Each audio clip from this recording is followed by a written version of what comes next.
नमस्कार सभी का स्वागत है आपका आज के वीडियो में। आज के वीडियो में बात करेंगे गवर्नमेंट ऑफ इंडिया के उन सेक्टर्स के बारे में जहाँ जहाँ ग्राफिक डिज़ाइनर्स के लिए जॉब निकलती हैं। जी हाँ, बहुत से ग्राफिक डिज़ाइनर्स को लगता है कि उनके लिए गवर्नमेंट जॉब बनी ही नहीं है, लेकिन ऐसा नहीं है। बहुत सारी गवर्नमेंट जॉब निकलती हैं आपके लिए। तो कौन कौन से सेक्टर्स हैं, कैसे आप उनमें अप्लाई कर सकते हो, क्या उनकी सैलरी होती है, सब बताऊँगा इत्मीनान से। और इसके अलावा एक चीज़ और बताऊँगा, मैंने भी एक गवर्नमेंट जॉब क्रैक की थी।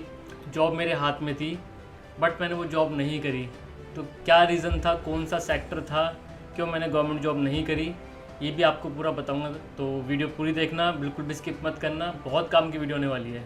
तो देखो, वीडियो में आगे बढ़ने से पहले मैं बता देता हूँ कि ग्राफिक डिज़ाइनिंग की जो गवर्नमेंट जॉब है बहुत सारे सेक्टर्स में निकलती हैं।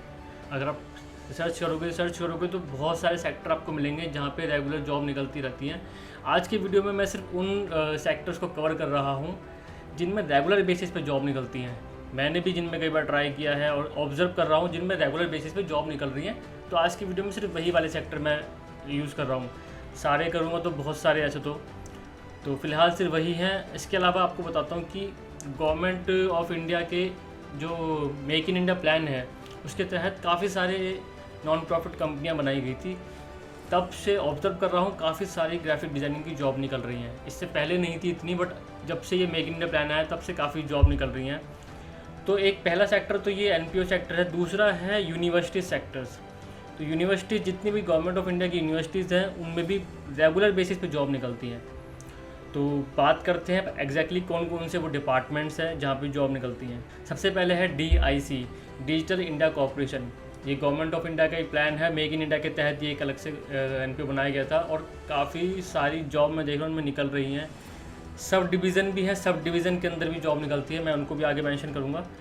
बट DIC के अंदर अलग से DIC में भी काफ़ी जॉब ये लोग ऑफर करते हैं फॉर ग्राफिक डिज़ाइनर्स। तो इनकी वेबसाइट जरूर चेक कीजिएगा, रेगुलर आप अपडेट रहो इनकी वेबसाइट पे, तो इन पे काफ़ी जॉब आपको मिल जाएगी। दूसरा है NISG, national institute of smart government. ये भी गवर्नमेंट ऑफ इंडिया का ही एक सेक्टर है और ये भी मैं ऑब्ज़र्व कर रहा हूँ काफ़ी सारी जॉब ये लोग ऑफ़र कर रहे हैं रेगुलर बेसिस पे ग्राफिक डिज़ाइनर्स के लिए। और ग्राफिक डिज़ाइनर के साथ साथ ये अलग अलग जॉब भी ऑफ़र करते हैं, जैसे डिजिटल मार्केटिंग के मैं देख रहा हूँ और सोशल मीडिया हैंडलिंग की जॉब देख रहा हूँ। उसमें कुछ सिनेमाटोग्राफर्स की जॉब भी मैंने ऑब्ज़र्व करी है। बट फ़िलहाल क्योंकि हम बात करें ग्राफिक डिज़ाइनर्स की, तो ये वाली भी एक वेबसाइट है, इस पे भी आप अवेयर रहिए, इनकी भी रेगुलर जॉब निकलती है। तीसरा जो सबसे ज़्यादा जो मैंने ऑब्जर्व करी जिसमें जॉब निकलती है वो है BECIL, broadcasting engineering consultants India limited. ये भी गवर्नमेंट का एक सेक्टर है और रेगुलर बेसिस पे जॉब ये लोग ऑफर करते हैं गवर्नमेंट ऑफ इंडिया की तरफ से ग्राफिक डिज़ाइनिंग में। इनकी वेबसाइट पे भी आप अवेयर रहो। मैंने भी शायद 2 या 3 बार इसमें ट्राई किया था, तो इनकी तरफ से जॉब काफ़ी निकलती है।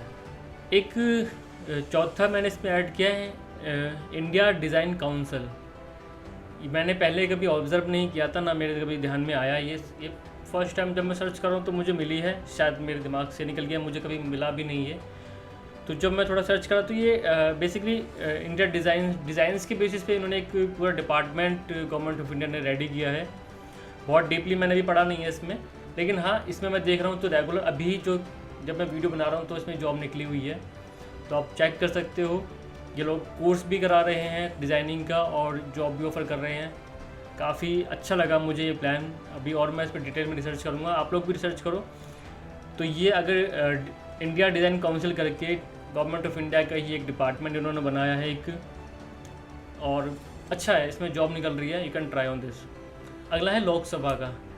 तो मैं आपको बता दूं लोकसभा में भी रेगुलर जॉब निकलती है और मैंने 2 बार लोकसभा के एग्ज़ाम दिए थे एज ए ग्राफिक डिज़ाइनर। तो दोनों बार दे के मुझे समझ में आ गया था कि जो क्वेश्चंस थे वो सेम थे। बट एक बार तो मैं क्लियर नहीं कर पाया, एक बार मैंने क्लियर कर लिया था, लेकिन उसके बाद सेकंड राउंड में मैं नहीं कर पाया।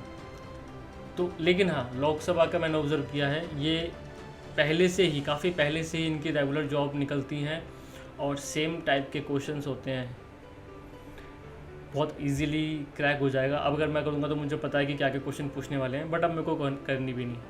तो लोकसभा आप नोटिस कीजिएगा, लोकसभा में जॉब निकलती हैं। इसके अलावा दूरदर्शन, डीडी न्यूज़ के काफ़ी सारी ब्रांचेज़ हैं, डीडी स्पोर्ट, डीडी किसान और डीडी न्यूज़, ऐसे काफ़ी सारे इनके ब्रांचेज़ हैं। इसमें ये लोग रेगुलर ग्राफिक डिज़ाइनर की जॉब ऑफ़र करते हैं, निकलती रहती हैं। तो कभी भी आप चेक करोगे एक नए ग्राफिक डिज़ाइनर्स की या सिनेमाटोग्राफर की, कैमरामैन की इस तरीके की जॉब निकली रहेगी। तो you can check and try on this. National e governance division NEGD, ये DIC का ही एक पार्ट है, लेकिन ये अलग से भी जॉब ऑफ़र कर रहे हैं। जैसे कि बताया कि मैंने DIC is a big and उसके अंदर सब डिविज़न्स हैं, सब डिविज़न्स की अपनी जॉब ऑफ़र कर रहे हैं। तो आप लोग अवेयर रहिए, चेक करते रहिए, जो जो सेक्टर बता रहा हूँ उसकी लिस्ट बना लीजिए और इनकी वेबसाइट पर जाइए, चेक कीजिए, इन्होंने ग्राफिक डिज़ाइनर के लिए जॉब ऑफ़र कर रही है। इसके बाद जो मैंने बताया था एजुकेशन सेक्टर, तो पहला एजुकेशन सेक्टर है Indira Gandhi national open university. मुझे याद है कि जिस दिन मैंने इसकी एक बार देखी थी स्केचिंग टीचर की कोई जॉब थी और एक बार ग्राफिक डिज़ाइनर की जॉब थी, दोनों बारी ही मैं अप्लाई नहीं कर पाया, लेकिन मुझे इनकी जॉब और की सैलरी वगैरह काफ़ी ठीक लगा था, बट मैं अप्लाई नहीं कर पाया किसी रीज़न्स की वजह से। लेकिन हाँ, मैंने ऑब्ज़र्व किया है 2 या 3 बार इनकी जॉब रेगुलर देखी मैंने। इसके अलावा NCERT, तो NCERT तो फेमस है, क्या ही बताऊँ। इनके पास तो डिज़ाइनर्स की जॉब की भरमार रहती है, मतलब भरमार तो नहीं कह सकता, लेकिन हाँ, ये क्योंकि एजुकेशन सेक्टर में है तो उनको ग्राफिक डिज़ाइनर्स चाहिए ही होते हैं। क्या पूरा आप समझ ही जाओ NCERT है कितना रिक्वायरमेंट रहती है इनके पास। तो ये थे वो मेन सेक्टर जहाँ पे ग्राफिक डिज़ाइनर्स की जॉब रेगुलर बेसिस पे निकलती है। लेकिन अभी भी अगर आप जाके चेक करोगे तो बहुत सारे डिपार्टमेंट्स हैं, बहुत सारी यूनिवर्सिटीज़ हैं जो गवर्नमेंट सेक्टर के अंदर आती हैं और आपको ग्राफिक डिज़ाइनर की जॉब ऑफ़र करती है। आपको जो मॉड्यूल है जो वहाँ पे जॉब करते हो तो फिर आप एक एज ए गवर्नमेंट एम्प्लॉय ही बन जाते हो। तो डोंट वरी कि आपके लिए गवर्नमेंट जॉब नहीं है, मैंने इतनी सारी गिनवा दी हैं, यू कैन नोटिस और आप ट्राई करो। अब बात करते हैं सैलरी की, कि देखो सैलरी का क्या होता है कि जो प्राइवेट सेक्टर में है ना, सेम वैसे ही इनका है। इनकी जो सैलरी सेक्टर है वो स्टार्टिंग जो थी वो 20 से होती है, बट इट डिपेंड्स कि किस तरीके की जॉब है, सोशल मीडिया मैनेजर है या फिर सीधा ग्राफिक डिज़ाइनर है। तो जो प्राइवेट सेक्टर की जो सैलरी मॉड्यूल है वही यहाँ पर है, स्टार्टिंग में वही 20 to 25, then second range 30 to 35, फिर एक्सपीरियंस बढ़ रहा है तो आपकी सैलरी बढ़ती है, 50 to 60 तक जा रही है, देन 70 to 80 तक मैंने देखी है सैलरी। सोशल मीडिया मैनेजर की मैंने एक जॉब देखी थी, इसमें 70 to 80K तक की सैलरी देते ये लोग। तो डोंट वरी, सैलरी भी ठीक ठाक है, प्राइवेट सेक्टर की टक्कर में ही ये लोग सैलरी ऑफर कर रहे हैं। अब बात करते हैं कि अप्लाई कैसे करना है और क्या क्या तरीके होते हैं। तो जितने भी मैंने ये गवर्नमेंट सेक्टर बताए, देखो इनकी वेबसाइट पे एक तो अप्लाई आपको मिल जाएगा, डायरेक्ट आप इनकी वेबसाइट चेक करो। दूसरा, आप डायरेक्ट गूगल पे लिखते हो कि government job for graphic designers, तो आपको जिसमें भी सबसे ज़्यादा जॉब निकलेंगी वो आ ही जाएंगे। सेम प्रोसीजर है, प्राइवेट जॉब की तरह आपने अप्लाई करना है, लेकिन इसमें थोड़ा अलग ये है कि ये लोग टेस्ट लेते हैं, रिटन टेस्ट। आपने अगर किसी प्राइवेट सेक्टर में अगर अप्लाई करते हो तो वहाँ पे रिटन टेस्ट नहीं होता, सीधा प्रैक्टिकल होता है। लेकिन मैंने जितने एग्ज़ाम दिए थे सब जगह रिटन टेस्ट हुआ था। अब रिटन टेस्ट में क्या आता है, रिटन टेस्ट पास करने के लिए बहुत सिंपल सा फंडा है, आप गूगल पे जाओ और जो ग्राफिक डिज़ाइनिंग के जो बेसिक से क्वेश्चंस होते हैं आप उनका फॉर्मेट डाउनलोड करो। उसमें वही सवाल होते हैं कि ये इमेज वेक्टर है या रास्टर्स है, या ग्राफिक डिज़ाइनिंग के प्रिंसिपल्स कौन कौन से होते हैं, या डिज़ाइनिंग की स्टार्टिंग किसने करी। थोड़ी थ्योरी पार्ट थोड़ा आप पढ़ोगे, ये आपको 4 इमेज दिखा दी, इसमें से कौन सी टेक्सचर है, इस तरीके के क्वेश्चंस होते हैं। मुझे याद है जब लोकसभा का एग्ज़ाम दिया था और जो 2-3 एग्ज़ाम दिए सारे सेम ही क्वेश्चंस आए थे। मतलब वो लोग भी टाइम भी वेस्ट नहीं करते वो क्वेश्चन लिखने का, वो नेट से निकाल के लगता है एग्ज़ाम बना देते हैं। तो it's as simple as that. लेकिन हाँ, रिटन टेस्ट होता है, सेकंड वही प्रैक्टिकल टेस्ट होता है, देन थर्ड इंटरव्यू। तो ये अप्लाई करने का प्रोसीजर है, जैसे आप प्राइवेट सेक्टर में अप्लाई करते हो वैसे ही गवर्नमेंट सेक्टर में अप्लाई कर सकते हो। इसमें बस एक चीज़ फालतू होती है, रिटन टेस्ट। बात करते हैं स्टोरी के ऊपर, मेरी स्टोरी के ऊपर कि मैंने कौन सा एग्ज़ाम क्लियर किया था और मैंने जॉब क्यों नहीं करी। तो देखो वो एग्ज़ाम था डीडी स्पोर्ट्स का, और मैं अभी भी कंफ्यूज हूँ कि डीडी स्पोर्ट था या डीडी किसान था, किसी एक चीज़ का एग्ज़ाम था, किसी एक डिपार्टमेंट का। तो वही मैंने पहले अप्लाई किया, डॉक्यूमेंट्स वगैरह सारे भेजे, एंड गवर्नमेंट जॉब का वही तरीका कि वो ओल्ड फेम वे में सारे डॉक्यूमेंट्स मंगाते हैं, पूरा एक लेटर वगैरह बना करके प्रिंट आउट, हार्ड कॉपी वो लोग मंगाते हैं। तो हार्ड कॉपी मैंने भेजी लेटर के थ्रू, एंड देन वहाँ से रिवर्ट आया, फिर एक एग्ज़ाम की डेट आई, एग्ज़ाम मैंने दिया। हाँ, एक चीज़ और, ये वाला जो एग्ज़ाम था ये बाकी सारे एग्ज़ाम से बिल्कुल अलग था। मैं 2 बार लोकसभा के एग्ज़ाम दे चुका था, सेम क्वेश्चन थे, बट इसमें वो क्वेश्चन नहीं थे। क्यों? क्योंकि जब मैंने नोटिस किया, जब मैं एग्ज़ाम दे रहा था तो साथ में जो लोग थे वो कैमरामैन भी थे, एंकर भी थे, और मतलब बहुत सारे डिपार्टमेंट्स जो होता है उसके लोग थे, वो पर्टिकुलरली डीडी स्पोर्ट्स में अप्लाई के लिए एग्ज़ाम दे रहे थे। तो उन सब का आप सोचो कि सेम क्वेश्चंस थे। तो क्वेश्चंस जो उनका जो फॉर्मेट था वो डीडी स्पोर्ट्स का ही था कि डीडी स्पोर्ट्स की हिस्ट्री क्या है, कब इसका स्टार्टअप हुआ, और गवर्नमेंट ऑफ इंडिया की हिस्ट्री पूछ रहे थे वो लोग। काफ़ी सारा उन्होंने थ्योरेटिकल पार्ट, काफ़ी बड़ा एक क्वेश्चन पेपर बनाया हुआ था। तो मेरी हिंदी काफ़ी अच्छी है, और वो था डीडी स्पोर्ट्स, तो वो भी पूरा हिंदी में ही, एकदम टफ हिंदी थी उनकी भी, इतनी नॉर्मल हिंदी नहीं थी। तो ऐसे उन्होंने जो है पूरी हिस्ट्री पूछी हुई थी government of India, DD sports वगैरह की। तो मैंने वो अच्छा खासा एग्ज़ाम क्लियर कर लिया था, उसमें मुझे कोई इशू नहीं आया।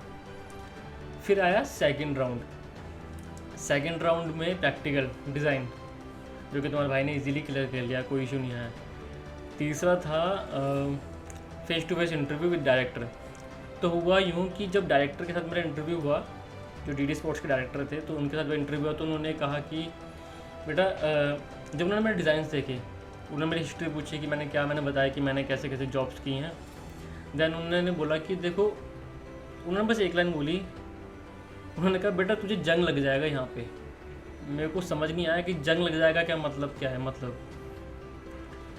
उन्होंने कहा कि देख, तू ना एक अलग तरीके का डिज़ाइनर है, और यहाँ पे तेरे लिए कोई काम नहीं है, तूने एग्ज़ाम भले ही क्लियर कर लिया, तेरा सब कुछ क्लियर है, तू चाहे तो तेरी जॉब अभी है। मतलब बिल्कुल फ्रैंक होकर बात कर रहे थे।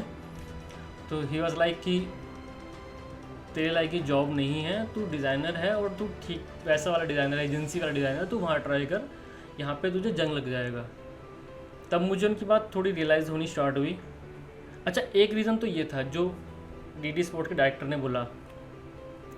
एक रीज़न और था, वो ये था कि जब मैं एग्ज़ाम दे रहा था, लोकसभा वगैरह के एग्ज़ाम मैंने दिए थे, तब मुझे वहाँ पे एक लड़का टकराया जो ऑलरेडी डीडी स्पोर्ट्स के या डीडी किसान के किसी एक ब्रांच में as a graphic designer job कर रहा था। क्योंकि वो ऑलरेडी वहाँ पे सिचुएटेड था, तो उसने मुझे बोला कि भाई, मतलब दोस्ती वगैरह हुई, उसने बोला काम दिखाने के, मैंने अपना काम दिखाया। उसने जब अपना काम दिखाया तो उसने फिर बताया कि उनके डिपार्टमेंट में वर्क होता ही नहीं है, मतलब उनका काम उस लेवल का नहीं था उस लड़के का। उसने एग्री किया कि भाई तेरा काम बहुत अलग लेवल का है, और हम लोग नहीं कर, हमारे यहाँ पे नहीं होता इतना काम। वही सेम लड़का जब मुझे डीडी उसके स्पोर्ट्स के एग्ज़ाम में टकराया, क्योंकि वो अपना चेंज कर रहा था, कोई डीडी स्पोर्ट या डीडी किसान में शिफ्ट कर रहा था, जिसका भी एग्ज़ाम था वो, तो वही सेम लड़का मेरे साथ टकराया। लेकिन उसने मुझे बताया कि देख एग्जैक्टली कि तू अलग तरीके काम कर रहा है, तो हम ये काम कर रहे हैं। वो सिर्फ टेम्पलेट्स बनाते थे, और उन्हें कोई मतलब नहीं है, वो डिज़ाइनिंग नहीं कर रहे, वो सिर्फ टेम्पलेट्स बना रहे थे। उनको वो सरकारी नौकरी थी। सरकारी नौकरी कैसी थी आप जानते हो। तब मुझे 2 पॉइंट मुझे लगे मेजरली कि भाई मुझे नहीं लगता कि मुझे जॉब करनी चाहिए। हाँ, तीसरा रीज़न और था जो मैं क्लियर कर देता हूँ, वो कोई परमानेंट जॉब नहीं थी। मतलब आजकल तो वैसे भी गवर्नमेंट जॉब है ही नहीं, सारे प्राइवेट सेक्टर होते जा रहे हैं, और अगर किसी को रखते भी हैं तो परमानेंट नहीं करते। तो सेम एज़ दैट वो परमानेंट जॉब नहीं थी, वो बस एक कॉन्ट्रैक्ट बेस्ड जॉब चल रही थी। फिर कॉन्ट्रैक्ट रिन्यू होता है, फिर कॉन्ट्रैक्ट रिन्यू होता है, बस यही करते हैं वो लोग। तो इस तरीके की जॉब थी। तो ये 3 मेजर रीजंस थे मेरे पास जो मुझे लगा कि ये जॉब मुझे नहीं करनी चाहिए। भले ही मैंने एग्ज़ाम क्लियर कर लिया हो, भले ही ये गवर्नमेंट सेक्टर है, और लोगों ने मुझे कहा भी क्या, मतलब घर वालों ने बोला कि पागल है क्या, अपनी अच्छी खासी जॉब और सैलरी भी अच्छी खासी दे रहे थे। बट मुझे लगा नहीं, जब वो इतने बड़े डायरेक्टर कह रहे हैं तो कुछ सोच समझ के कह रहे होंगे। तो इसलिए फिर मैंने वो जॉब क्विट कर दी, और फिर बस फिर तो अलग ही डिज़ाइनिंग में आ गए। तो ये थी स्टोरी, जो डिपार्टमेंट था। तो उम्मीद करता हूँ समझ में आया होगा आपको कि क्या पूरी स्टोरी रही, और कैसे कैसे गवर्नमेंट जॉब के एग्ज़ाम्स होते हैं, कैसे आप उनको क्रैक कर सकते हो। और अगर कुछ आपको लगे कि मेरी कुछ हेल्प अगर मैं कर पाऊँ, तो आप मुझे इंस्टाग्राम पे पूछ सकते हो, क्या सवाल थे, या कुछ भी आपको लगे कि गवर्नमेंट जॉब के रिगार्डिंग कुछ पूछना हो तो पूछ सकते हो। तो आज की वीडियो यहीं ख़त्म करते हैं। अगर वीडियो काम की लगी तो प्लीज़ वीडियो को लाइक कीजिएगा, कमेंट कीजिएगा, शेयर कीजिएगा, और चैनल सब्सक्राइब नहीं किया है तो सब्सक्राइब कर दीजिएगा, और वो बेल आइकन भी जरूर दबा देना।